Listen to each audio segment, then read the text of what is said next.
Hola queridos hermanos, ¿cómo están? Qué rico que me acompañan. Vamos a comenzar una nueva serie, ahora Apocalipsis. Bueno, lo prometido es deuda, así es que vamos con eso. En marzo, cuando comencé la serie sobre revelaciones y que tenía que ver con el Apocalipsis, por supuesto, pero los primeros 5 capítulos, yo dije que no iba a predicarlo completo, precisamente porque ya lo he hecho otras veces y porque creía en ese momento que no era lo más apropiado. Pero con el paso del tiempo, el paso del año, la pandemia y todo lo que ha ido ocurriendo y muchos fenómenos interesantes que han ido pasando, decidí que creo que es oportuno que examinemos este tremendo libro en la parte final, porque los primeros 5 capítulos ya los vimos y me encantaría que pudieras examinarlo bien detenidamente para así estar bien preparado, bien introducido con lo que vamos a hacer.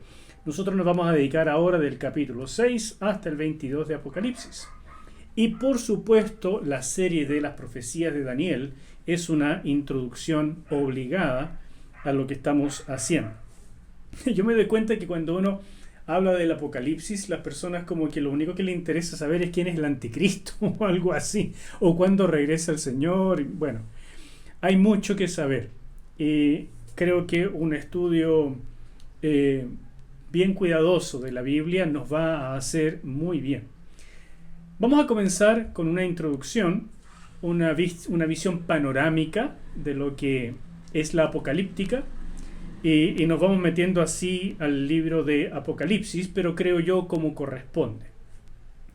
Lo primero es hablar acerca de que el Señor, nuestro Señor Jesús, regresará. ¿Crees eso? ¿Crees que va a haber una segunda venida de Cristo? Yo lo creo con todo mi corazón. Y lo creo porque el Señor lo anunció. Entonces, ¿qué importancia tiene eso para la iglesia en el presente?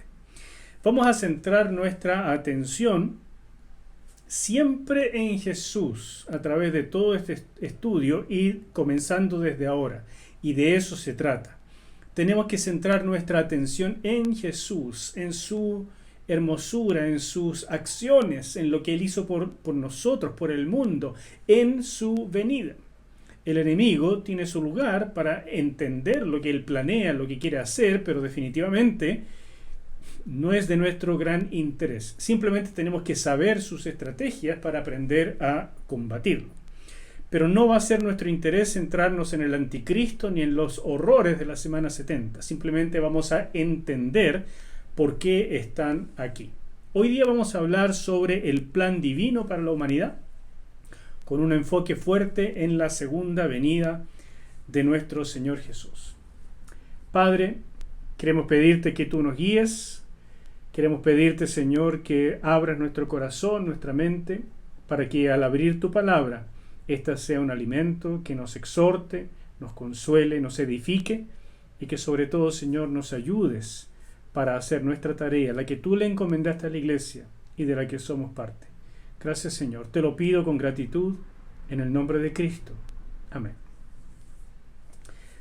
Apocalipsis comienza hablando de la venida del Señor. En Apocalipsis capítulo 1, versículo 7 dice así: He aquí que viene con las nubes, y todo ojo le verá, y los que le traspasaron, y todos los linajes de la tierra harán lamentación por él. Sí. Amén. Es un precioso pasaje con el cual comienza el libro de Apocalipsis y vamos a ver que hacia el final del libro nuevamente se enfoca el regreso del Señor Jesús. O sea, es el gran tema. Y, a propósito, voy a estar usando para esta introducción, que va a durar un par de sesiones, la Reina Valera 60. Bueno, me encanta esa versión, la verdad tengo que reconocerlo. Pero después de eso, cuando entremos propiamente al libro de Apocalipsis, sí, vamos a usar la Reina Valera contemporánea, que creo que ha sido un lindo hallazgo, algo que nos está sirviendo y que de verdad cumple su propósito. El punto, entonces, comenzando, es que aquí en Apocalipsis 1.7, Juan, estando en Patmos, tiene esta visión, pero es algo que aparece múltiples veces en el Nuevo Testamento.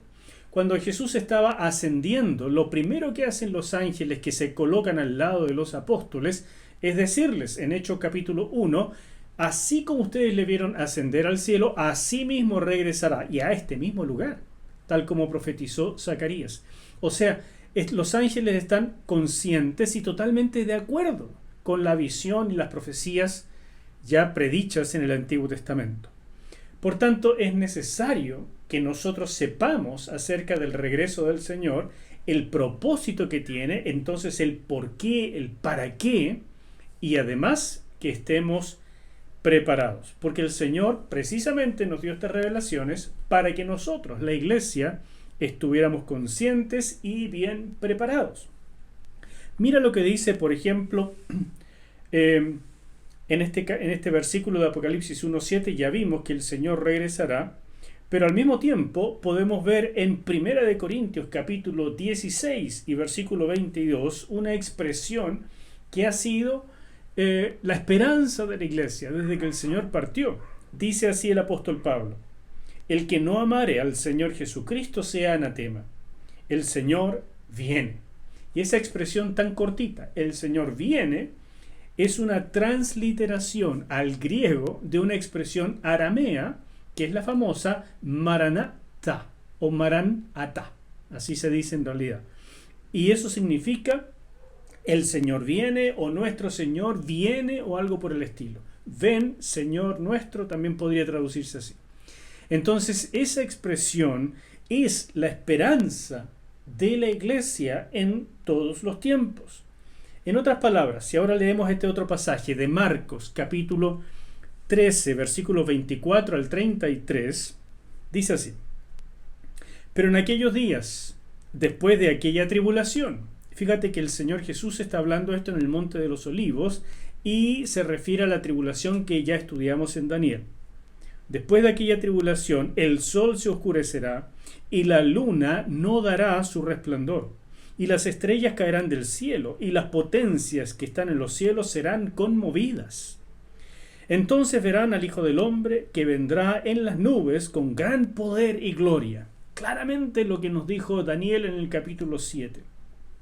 Y entonces enviará sus ángeles y juntará a sus escogidos de los cuatro vientos, desde el extremo de la tierra hasta el extremo del cielo. Saltamos al versículo 32. Pero de aquel día y de la hora nadie sabe, ni aun los ángeles que están en el cielo, ni el Hijo. Escucha esto, ni el Hijo, sino el Padre. Mirad, velad y orad, porque no sabéis cuándo será el tiempo. Así que el Señor Jesús nos reveló con mucha claridad que Él regresará, pero que ni Él en ese momento, por supuesto en la etapa de la encarnación, Él no sabía cuándo sería precisamente o digamos cronológicamente ese día, ni siquiera los ángeles, solo el Padre lo sabe. Entonces Él nos está diciendo, mientras ese día llegue, velen y oren. Y esto es una expresión súper importante que nos va a tomar un tiempo examinar. El Señor prometió que regresaría. La iglesia lo ha confesado desde el comienzo con la expresión Maranatha, ¿no es cierto? Además dice que habrá señales reconocibles. Aquí nos dice algunas en forma un poco estereotipada. Vamos a ver algunas que son mucho más concretas. Y nos dice que Él espera una actitud de parte de la iglesia. Y esa actitud es velar y orar. ¿Qué significa eso?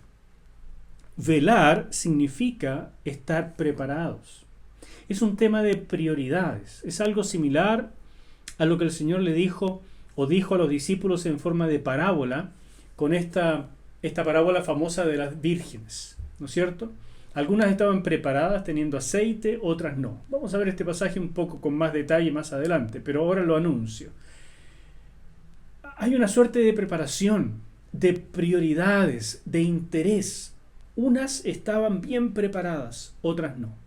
Y la segunda cosa que nos dice Jesús es oren, velen y oren. Velen tiene que ver con prioridades, con estar preparados. Orar tiene que ver con comunión. En otras palabras, tenemos que poder, mientras hacemos las actividades que Él nos encomendó, mantener la comunión con Él. Porque eso es el todo del cristianismo. ¿Qué sacamos en realidad convivir esperando su regreso y mientras tanto no tener comunión con Él? ¿Qué sacamos con esperar su regreso y no hacer las cosas que Él nos encomendó que hiciéramos? Hay un contrasentido. ¿Qué sacamos con esperar tanto su regreso si ahora que podemos tener comunión con Él por medio de la oración no lo aprovechamos? ¿Vale de algo entonces querer estar con Él el resto de la eternidad si ahora no queremos estar con Él? Son preguntas importantes, preguntas que tienen que ver con el devenir, el quehacer de la iglesia y el por qué estamos viendo este video. Este importante resumen, ¿no es cierto?, nos habla de que mientras estamos esperando, por supuesto que hay cosas que hacer. En otras partes del Nuevo Testamento nos habla de que tenemos que evangelizar, tenemos que predicar, tenemos que hacer misericordia, misiones, etc. O sea, los programas, los ministerios de la iglesia. Pero como no sabemos cuándo Él regresa, cuando Él regrese, entonces Él resumió lo que espera de la iglesia en ese intertanto como velar y orar. Porque cuando uno sabe cuándo ocurrirá un evento, uno hace planes, ¿no es cierto?, coloca notas en la agenda, se prepara. Ustedes se imaginan si yo les pudiera decir, el Señor regresa el 22 de febrero, qué sé yo, todo el mundo estaría esperando, haríamos cualquier cosa antes, pero después, o sea, en ese momento, para ese día, estaríamos claros en que hay que estar preparados, esperando. Haríamos todo un evento para llegar a ese momento, o sea, pero como no sabemos, el Señor enfatizó, no se preocupen tanto de la agenda, porque es algo que no pueden agendar, sino dedíquense a la preparación del corazón. Y esto de que no sabemos cuándo será, es algo definitivamente muy importante. Fíjense lo que el Señor dijo en un pasaje como Marcos 13, versículos 34 al 37, o sea, justo después de lo que leímos antes. Es como el hombre que yéndose lejos dejó su casa y dio autoridad a sus siervos, y a cada uno su obra, y al portero mandó que velase. Velad pues, porque no sabéis cuándo vendrá el Señor de la casa, sea al anochecer o a la medianoche, o al canto del gallo, o a la mañana, para que cuando venga de repente no os halle durmiendo. Y lo que a vosotros digo, a todos lo digo, velad. Son palabras geniales, son palabras importantísimas de nuestro propio Señor, diciendo, dedíquense a esto. Quiero su preparación espiritual, porque no es algo que vayan a poder meter en su agenda. Es algo que tienen que vivir todos los días hasta mi regreso.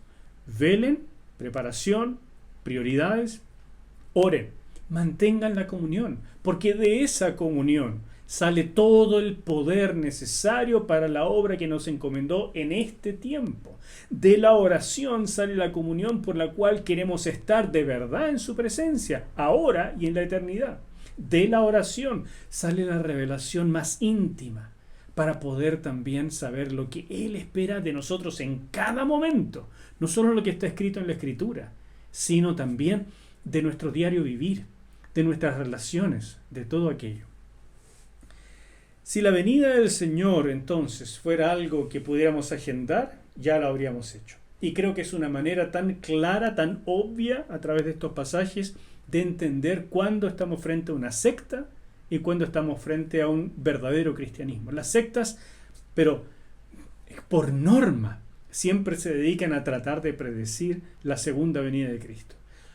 Porque todo el mundo anda ansioso con eso y anda tratando de saber cuándo ocurrirá. Es como diciendo, bueno, puedo vivir mi vida a mi manera, pero si supiera cuándo eso viene, entonces me podría preparar. Pero Jesús dice, no te voy a decir el cuándo, para que veles y ores todos los días de tu vida. ¿Me sigues? Es muy importante esto. Fíjate lo que dice Tesalonicenses. Primera Tesalonicenses, capítulo 5, versículos 1 y 2. Pero acerca de los tiempos y de las ocasiones no tenéis necesidad, hermanos, de que yo os escriba. Porque vosotros sabéis perfectamente que el día del Señor vendrá así como ladrón en la noche. O sea, viene a la hora que no esperamos, viene cuando no queremos, tal vez, viene como un ladrón en la noche, nos toma de sorpresa. Y esto es súper importante. Pablo lo escribió a los tesalonicenses. Esta es tal vez la primera carta que se escribió del Nuevo Testamento. Y Pablo pone este énfasis. Ustedes se están comportando bien y no tienen necesidad de que yo les escriba detalles que por lo demás no tengo, sino que sabemos que Él vendrá a la hora que no esperamos o que no sabemos. Lo mismo dice Pedro, segunda de Pedro, capítulo 3, versículos 9 al 10. El Señor no retarda su promesa, según algunos la tienen por tardanza, sino que es paciente para con nosotros, no queriendo que ninguno perezca, sino que todos procedan al arrepentimiento.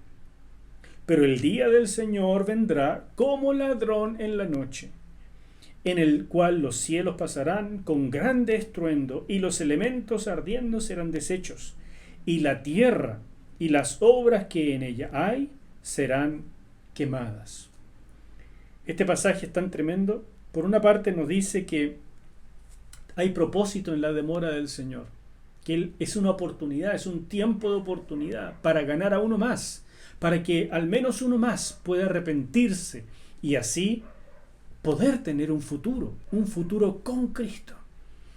Sin embargo, el día del Señor viene, y viene con juicio, viene ardiendo, por así decirlo, y viene como ladrón en la noche. Otra vez esa expresión me recuerda a una película de cuando yo era muy joven, cuando estaba recién convertido, y se llamaba Como ladrón en la noche. Tal vez la primera película que se hizo acerca del regreso del Señor, de la segunda venida, y nos tenía a todos espantados en ese tiempo. Olvídense de los efectos especiales, nada que ver con ahora, pero para la época fue un boom y nos tenía a todos conmovidos por la segunda venida del Señor. Pero la verdad es que la Escritura es más clara que esa película y siempre ha sido anunciado. Tenemos que ponerle atención. Así que, mis queridos, comienzo esto diciéndoles: infórmense de lo necesario, teniendo cuidado con el sensacionalismo y con las famosas teorías conspiratorias, aquellas que por supuesto no tienen fundamento claro y probado, porque sí hay algunas que, bueno, están bastante bien y tendríamos que tal vez revisar algunas pocas, pero hay algunas que son realmente tiradas de las mechas. Pero sobre todo, informémonos de lo que dice la Escritura, y para eso estamos haciendo esto ahora, y mantengamos lo que el Señor dijo, la preparación que Él espera de nosotros para ese día precioso es velar y orar. ¿De acuerdo? Amén. Entonces, tenemos que saber con mucha claridad que la segunda venida del Señor no se parece a la primera. En la primera, el Señor tenía que tratar con el pecado. Y por eso nos dice, por ejemplo, Hebreos capítulo 9, versículo 28. Así también Cristo fue ofrecido una sola vez para llevar los pecados de muchos, y aparecerá por segunda vez sin relación con el pecado. Si tienes tu Biblia abierta, eso tienes que subrayarlo. Vendrá una segunda vez sin relación con el pecado, para salvar a los que le esperan. Es el minuto de confirmar la redención de lo que les estamos esperando, pero no vendrá a morir en la cruz otra vez. Ese sacrificio ya se hizo y no se repetirá. Definitivamente el regreso de Cristo, el segundo, es diferente, completamente diferente al primero. Así que enfoquémonos ahora en cómo será este regreso maravilloso. Y lo primero que tenemos que decir es que tiene que ver con juicio. El Señor viene, pero viene para juicio. La primera venida tuvo que ver con el pecado. Y por eso el Señor llegó hasta la cruz, por amor a nosotros. Él sabía que sería rechazado, aún así vino. Pero ese rechazo también tenía propósito en los planes de Dios, porque a través de la cruz y la resurrección, Él puso las bases, sentó las bases para tratar con el pecado de toda la humanidad. Y aquellos que hemos recibido esa gracia de Dios, el perdón de nuestros pecados, podemos entonces esperar con certeza la segunda venida. Porque así como ocurrió la primera venida, como fue anunciado, así ocurrirá también la segunda, como ha sido anunciado. Pero son diferentes. La primera con el pecado, ese era su tema. La segunda con la instauración del reino, la instauración plena del reino. Y eso tiene que ver con juicio, en primer lugar con juicio.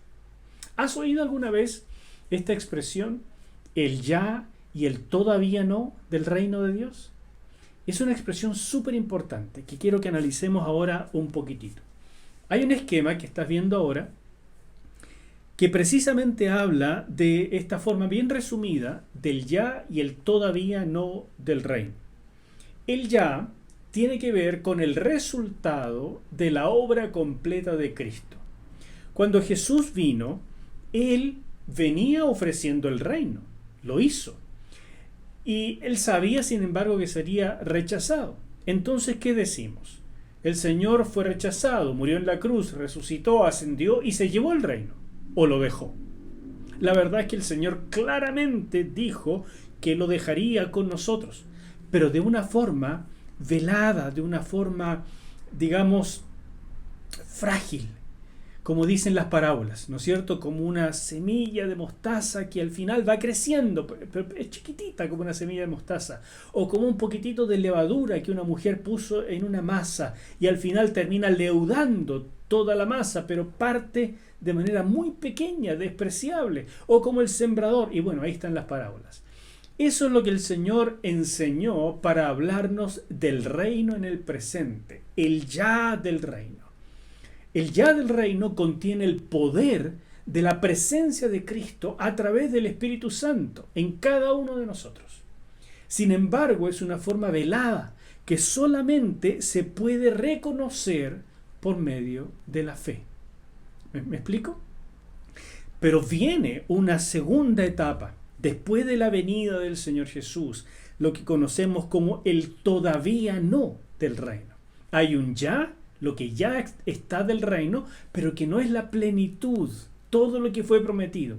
Y viene lo que todavía no ha llegado, el todavía no, que es el reino tal como aparece en las profecías del Antiguo Testamento, completo. ¿Me sigues? Cuando estuvimos estudiando Daniel, nos dimos cuenta que en este esquema del ya y el todavía no, entre medio de eso, no solamente estaba la venida del Señor Jesús, sino antes la semana 70 de Daniel, o la semana 70, mejor dicho, de la historia de Israel, pero que aparece profetizada en el libro de Daniel. Dios hizo promesas, mis queridos, promesas muy importantes desde Abraham en adelante. Y esas promesas se cumplirán, porque Dios lo que promete, lo cumple. A ver, déjame ser un poco más específico con esto. Hay muchas personas que viendo todo lo que fue prometido en el Antiguo Testamento, que son cosas maravillosas, muchas de las cuales no se cumplieron o no se han cumplido aún, simplemente pensaron, ok, Dios tuvo un pueblo en el Antiguo Testamento, pero tiene otro pueblo en el Nuevo Testamento, la Iglesia, y todo lo que fue prometido para Israel simplemente se espiritualiza y pasa en esa forma espiritual de cumplimiento a la Iglesia. Pero eso, mis queridos, es como que el Señor hubiera dicho, a ver, chuata, no me resultó con Israel. Entonces, como no me resultó, plan B. Agarro y con los creyentes ahora de Cristo y a ellos les doy todo lo que le prometí a Israel, pero que por tontos no tomaron, y me olvido de Israel. Chao con Israel, nunca más. Pero hermanos míos, ese no es el Dios que yo conozco. Dios no hace las cosas sin saber lo que hace o sin saber el resultado. Dios no da puntada sin hilo. Dios sabe lo que ocurre ahora, lo que ocurrió antes y ocurrirá en el futuro. Dios sabía lo que estaba haciendo cuando escogió a Israel y sabía también que fracasarían en muchos sentidos. Por lo tanto, ¿crees tú que de verdad no se cumplirán las promesas que Dios le hizo a Israel? Mira, permíteme hacer un alto. quisiera recomendarte este libro que estás mirando acá. Este libro de Antiguo Testamento 1, de verdad es muy importante que lo conozcas, porque es un panorama de lo que Dios prometió desde el inicio, desde Génesis en adelante. Y esas promesas, mis queridos, se van a cumplir, y de manera literal, porque allí están los primeros pactos. Está lo que Dios le prometió a Israel a través de Abraham, y lo hizo en pactos de automaldición. ¿Saben lo que es eso? No tengo tiempo de explicarte, pero léelo en ese libro.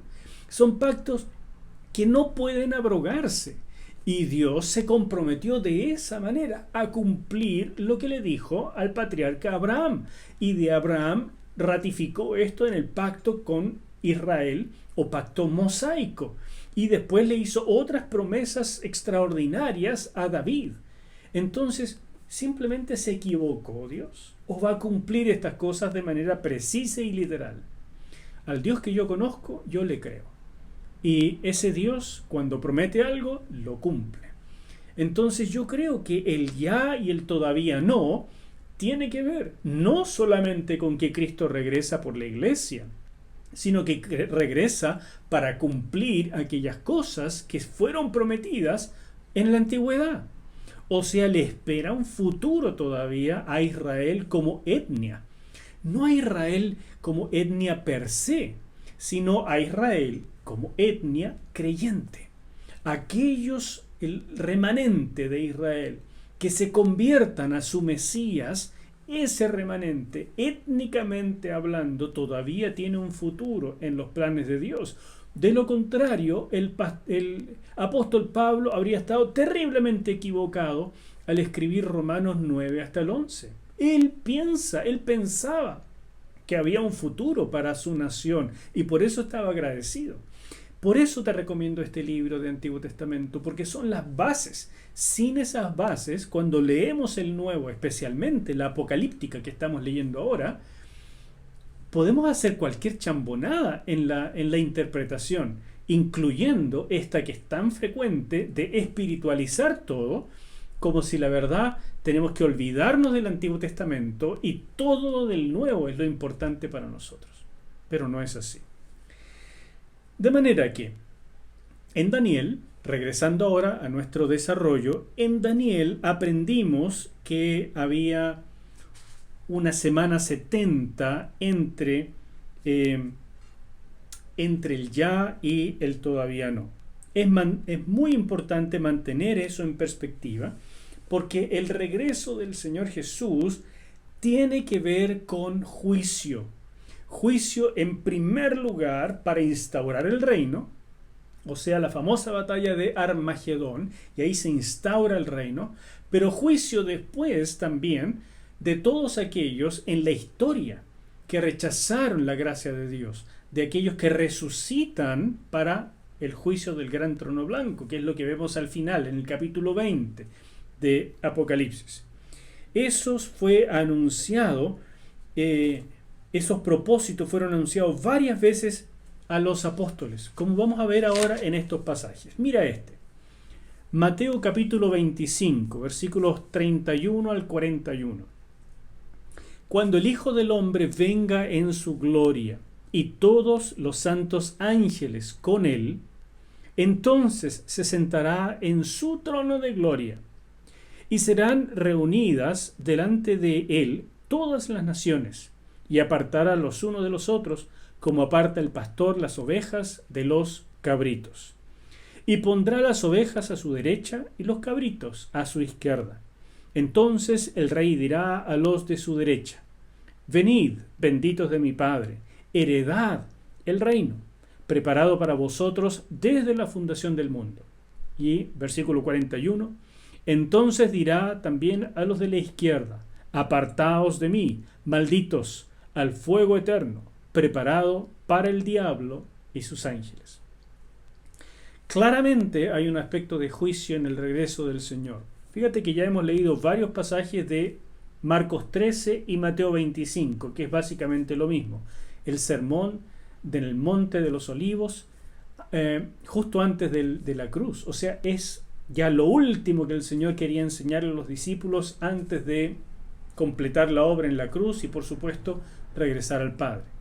Marcos capítulo 8, versículo 38.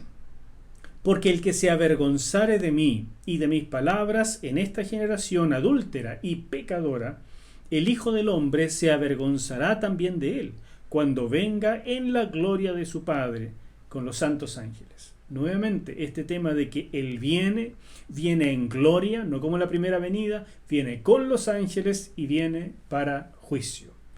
Juan capítulo 5, versículo 22. Porque el Padre a nadie juzga, sino que todo el juicio dio al Hijo. Qué extraordinaria revelación esta en la mitad del Evangelio de Juan. Casi a propósito de nada. Y el Señor ya está diciendo: ustedes me ven aquí ahora y vengo por gracia, vengo a darles oportunidad, vengo a cuidarles, a pagar por sus pecados, vengo a todo eso. Pero no se engañen, porque estoy haciendo esto es que tengo el derecho, el Padre me da el derecho de juzgar. Soy yo quien seré el juez de todos ustedes por haberme aceptado o rechazado. En el mismo capítulo 5, versículos 26 y 27, Jesús dice: porque como el Padre tiene vida en sí mismo, así también ha dado al Hijo el tener vida en sí mismo. Y también le dio autoridad de hacer juicio, por cuanto es el Hijo del Hombre. ¿Alguna duda? Claramente, el Señor regresará y la segunda venida no se va a parecer a la primera. No tiene nada que ver. Hay una película, una serie que está en este momento en Netflix que se llama El Mesías. Y la miré para ver si tenía algo que ofrecernos y la verdad es que es bastante engañosa. Da la impresión de que el Mesías podría venir, que el Señor Jesús podría venir en una forma parecida a la primera, medio como preparando el regreso o los cataclismos y el juicio final. No, mis queridos. Tendría que estar mal todo lo que el mismo Señor anunció. Tendría que estar mal lo que los apóstoles anunciaron, tendría que estar mal las profecías del Antiguo Testamento. O sea, tendríamos que votar la mayor parte de la Biblia, porque la segunda venida no se parece a la primera. Él vendrá en gloria con los ángeles y para juicio. Juicio en primer lugar, como dije, para instaurar el reino en plenitud. Él todavía no. Y juicio también al final para todos aquellos que le rechazaron. Definitivamente tenemos que estar preparados. ¿Te parece? Mira este otro pasaje en Mateo 25, capítulo 25, versículos 10 al 13. Pero mientras ellas iban a comprar, vino el esposo, y las que estaban preparadas entraron con él a las bodas, y se cerró la puerta. Después vinieron también las otras vírgenes, diciendo: Señor, Señor, ábrenos. Mas él respondiendo dijo: de cierto os digo, no os conozco. Velad pues, porque no sabéis el día ni la hora en que el Hijo del Hombre ha de venir. Mira que en este mismo contexto del capítulo 25 de Mateo, en el discurso, en la prédica de Jesús en el Monte de los Olivos, él anunció esta parábola, la parábola de las 10 vírgenes. Habían unas que estaban preparadas, otras no. ¿En qué se notó? En que tenían el aceite. Es interesante que la preparación, las prioridades, es la manera en que el Señor nos dice: velen y oren. ¿Se dan cuenta? Es también notable que a estas 10 mujeres se les llama vírgenes. Recuerden que es una parábola, entonces no queremos cada detalle, no importa si son vírgenes sexualmente hablando, no es el tema. El punto es que a las 10 se les llama vírgenes, o sea, de buenas a primeras no se puede distinguir una de otra. Pero el Señor las va a conocer finalmente. ¿Por qué razón? Porque unas estuvieron preparadas y otras no. Muchas personas leyendo esta parábola se preguntan, bueno, tal vez entonces uno puede perder la salvación. Déjame decirte que en mi convicción uno no pierde la salvación. O la tiene o no la tiene. Y a veces parece que la tiene, pero no la tiene. Porque la verdadera salvación siempre da fruto. Y el fruto que el Señor espera es precisamente esto, de nuestras prioridades tan claras que nos halle en su venida velando y orando, o sea, bien preparados. Estas vírgenes se parecían, pero a unas el Señor las recibió gustoso en las bodas del Cordero. En estas bodas que son precisamente la instauración del reino, como vamos a ver en Apocalipsis. Pero a las que no estaban preparadas, simplemente les dice, no las conozco. Y qué triste haber estado toda una vida creyendo que soy algo que no soy. Y finalmente el Señor me dice, perdiste el tiempo porque no te conozco. Pero Señor, ¿cómo pude haber perdido el tiempo si la verdad es que yo fui a la iglesia? Que yo no miro los actos específicos, miro lo que está en el corazón. Y lo que está en el corazón da fruto. ¿Me sigues? O sea, puedes ir toda la vida a la iglesia, puedes escuchar muchísimos sermones, puedes haber leído la Biblia, pero lo importante no es eso, sino qué haces con eso. ¿Qué transformación provoca eso en tu vida? Eso es lo que el Señor está mirando y lo que va a decir, esta es una virgen auténtica o esta es una falsa, una que no estaba preparada. Mira este otro pasaje, largo e importante. Porque el reino de los cielos es como un hombre que yéndose lejos, llamó a sus siervos y les entregó sus bienes. Nota otra vez en el capítulo 25 de Mateo, o sea, estamos en la misma historia, y ahora dice, me voy lejos, pero les entrego bienes. ¿Qué nos entregó el Señor cuando Él se fue con el Padre? El Espíritu Santo, los dones del Espíritu para la edificación del cuerpo de Cristo. ¿Me sigues? Sigo leyendo, versículo 15. A uno dio 5 talentos, y a otro 2, y a otro 1. A cada uno conforme a su capacidad. Subraya eso. No es que sea mezquino y a uno le da más y a otros menos. Es cada uno según lo que puede manejar. Y luego se fue lejos. Saltamos al versículo 18. Pero el que había recibido 1 fue y cavó en la tierra y escondió el dinero de su señor. Después de mucho tiempo vino el Señor, porque lo que Él promete lo cumple. Vino el Señor de aquellos siervos y arregló cuentas con ellos. Ahí está. Vengo a ver si eres de las verdaderas o de las falsas. Si estás preparado o no. Si estás velando y orando o no. Versículo 20. Y llegando, el que había recibido 5 talentos, trajo otros 5 talentos, diciendo, Señor, 5 talentos me entregaste. Aquí tienes, he ganado otros 5 talentos sobre ellos. Y su señor le dijo, bien, buen siervo y fiel, sobre poco has sido fiel, sobre mucho te pondré. Entra en el gozo de tu señor. Saltamos hasta el versículo 24, porque lo mismo ocurre con el que ganó 2 talentos más sobre los que le habían dado. Pero llegando también el que había recibido 1 talento, dijo, Señor, te conocía que eres hombre duro, que ciegas donde no sembraste y recoges donde no esparciste. ¿Realmente lo conocía?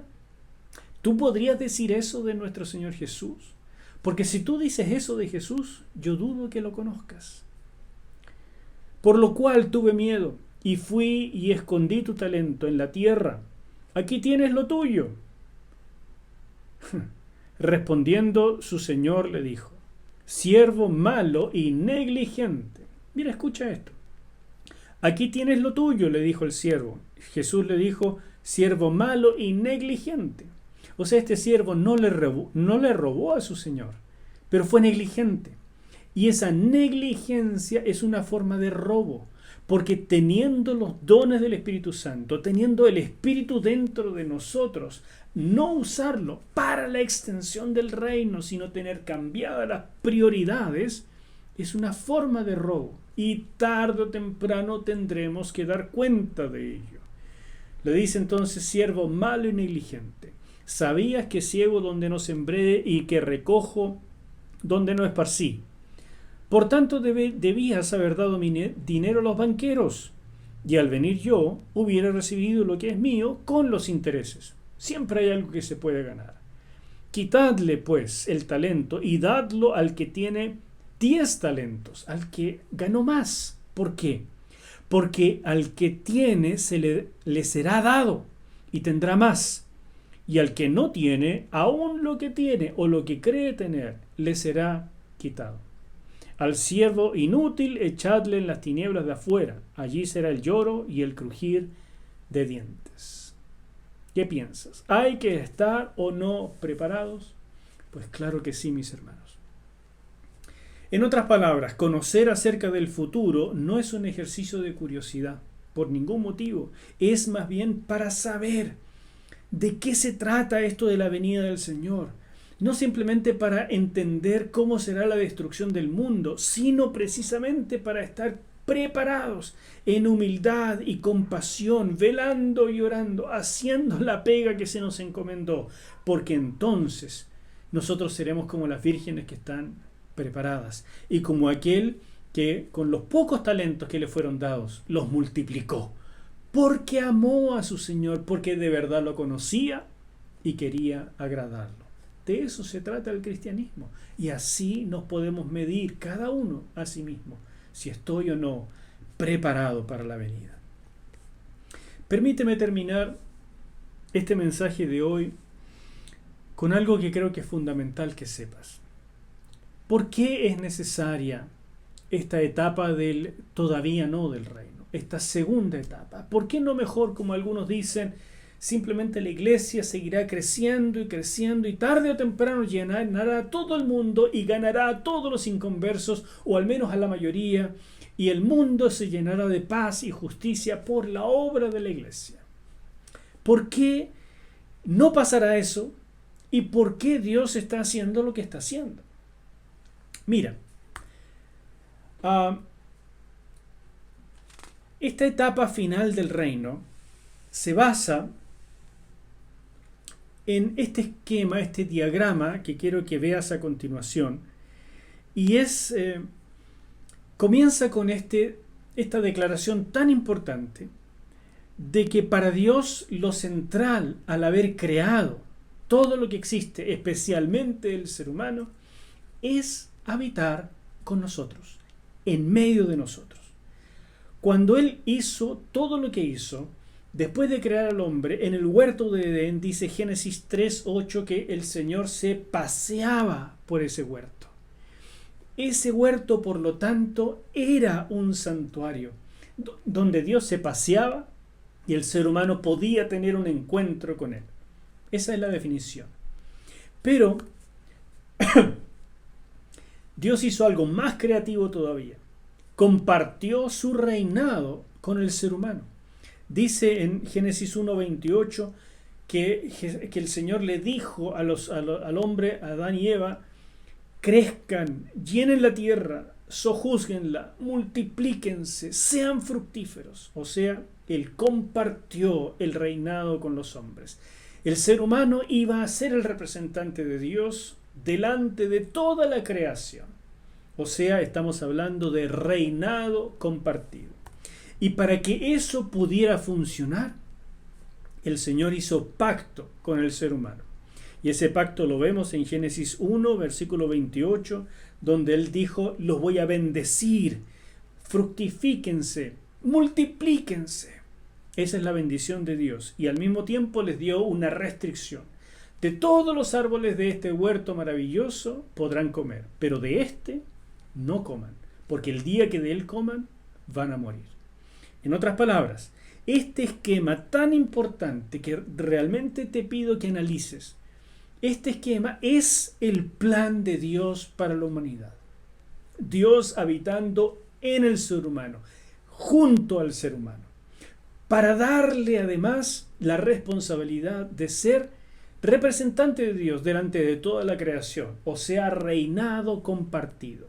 Y para que pudiera hacer eso, le dio dones, le dio habilidades, y eso está enmarcado en este principio que se llama pacto.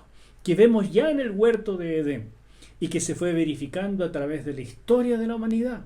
Hoy la iglesia está en pacto, en el pacto nuevo. Y ese pacto tiene restricciones y tiene también, sobre todo, el fruto, o mejor dicho, los dones del Espíritu Santo, que es la manera en que el Señor nos dotó para hacer aquello que sería imposible por nuestra fuerza solamente.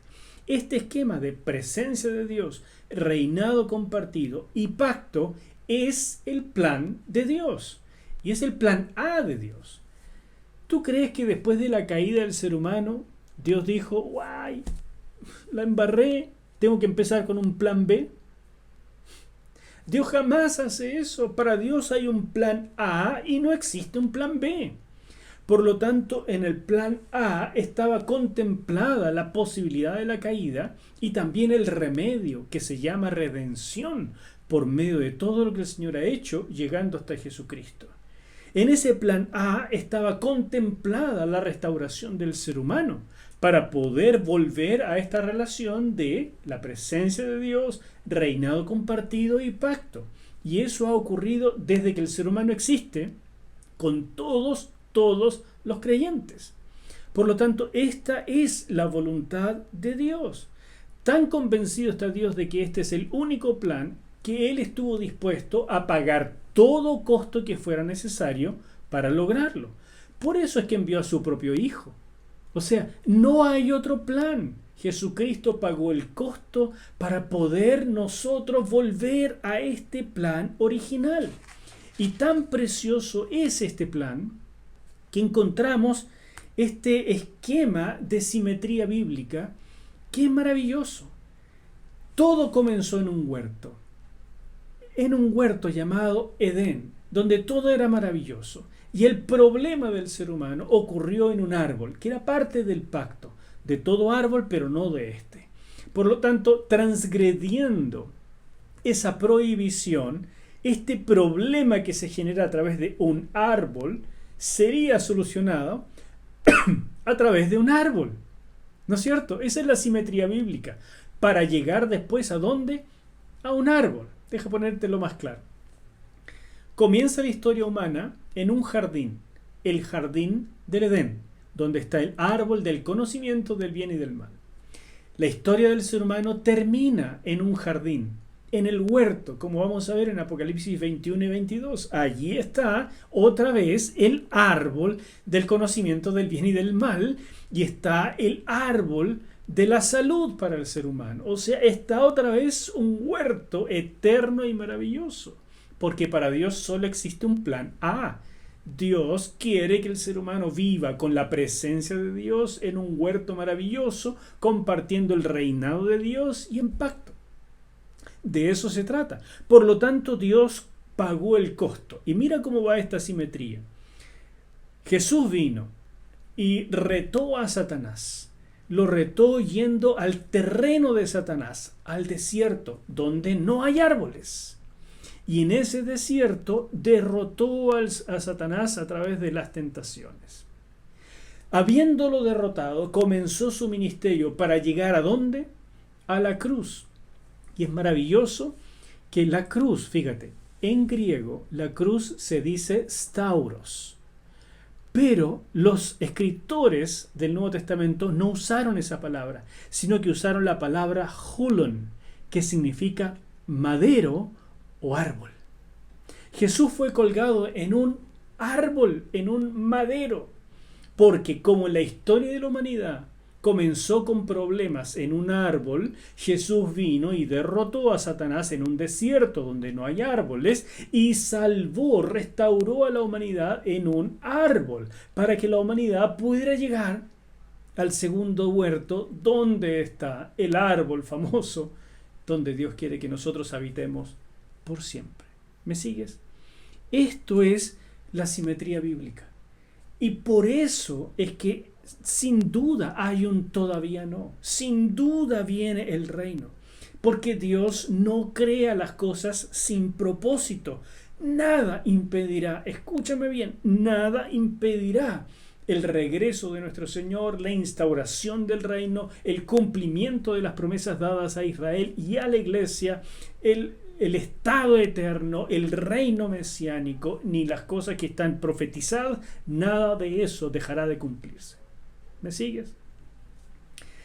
Dios nos creó para estar con nosotros. Ese fue su propósito original. Y a pesar de las fuerzas del enemigo tratando de oponerse, simplemente el Señor va avanzando paso a paso, metódicamente. Claro que se han opuesto a las fuerzas del mal. Claro que han tratado de destruir al pueblo de Dios toda la vida, a Israel muchísimas veces, a la iglesia también. Y en la última etapa vendrá con furia el enemigo a tratar de destruir a todos los creyentes y especialmente al pueblo de Israel para que no se puedan cumplir las promesas de Dios. Pero es un caso perdido el del diablo, porque a pesar de todo el daño que haga, Dios siempre cumplirá lo que ha prometido. Él regresará. Mientras nosotros vamos avanzando en el señorío, restaurando una familia, sanando a un ser humano, ayudándole a alguien a recibir a Cristo, el reino de Dios avanza, tanto aquí en la tierra como en los lugares celestiales, por la lucha de los ángeles que vimos en Daniel. Este principio del desplazamiento, en la medida que nosotros creemos, oramos, velamos y hacemos nuestra pega, los ángeles obtienen victoria en los lugares celestiales y el reino de Dios avanza y se desplaza el del enemigo. Pero si lo hacemos al revés, entonces avanza el reino del enemigo y se desplaza el reino de Dios. Y llegará un minuto donde el reino de Dios estará tan desplazado que parecerá un triunfo de Satanás. En ese momento, precisamente en ese momento, aparecerá de nuevo nuestro Señor para decirles: no, Señor, porque la creación me pertenece, porque yo he creado todo con propósito, porque hay un plan A de Dios y no hay un B, porque estos seres humanos que tú desprecias son mis niños, mis hijos, y todos aquellos que han creído en mí, ninguna de sus lágrimas quedará sin ser vengada, porque yo amo a mi creación y la restauraré. Y claro, aquellos que me rechazaron a través de la historia compartirán la eternidad contigo, Satanás. Pero ese nunca fue mi propósito. Mi propósito es algún día que se cumpla lo que fue el sueño de mi padre, la presencia de Dios en medio de la humanidad, el reinado compartido y en pacto. Mira, hoy estamos en una época especial. La tecnología ha avanzado tanto que finalmente está en condiciones de cumplir las profecías del Apocalipsis. Antes parecían de ciencia ficción y yo mismo decía era imposible que se cumplieran. Pero como te iré contando, la tecnología ya está en condiciones. Ya está en movimiento una agenda globalista que, en mi opinión, esa agenda globalista será, sin duda, la plataforma para el control total, para el gobierno totalitario y mundial, para el regreso, para el advenimiento del hombre de pecado, y que finalmente terminará con el regreso de nuestro Señor Jesús. Pero mis queridos, todo eso que por supuesto está profetizado y que hace que la semana 70 esté a las puertas, significa algo muy claro. Significa que el tiempo llamado por Jesús el principio de dolores ya está aquí. Y si quieres saber de qué se trata esto, escucha el próximo mensaje. Dios te bendiga. Chao. Padre, gracias por esta predicación, por esta palabra tuya. Bendice a tu pueblo. Bendice, te ruego, lo que estamos tratando de conocer de ti y de tu voluntad. Te lo pido en el nombre de Jesús.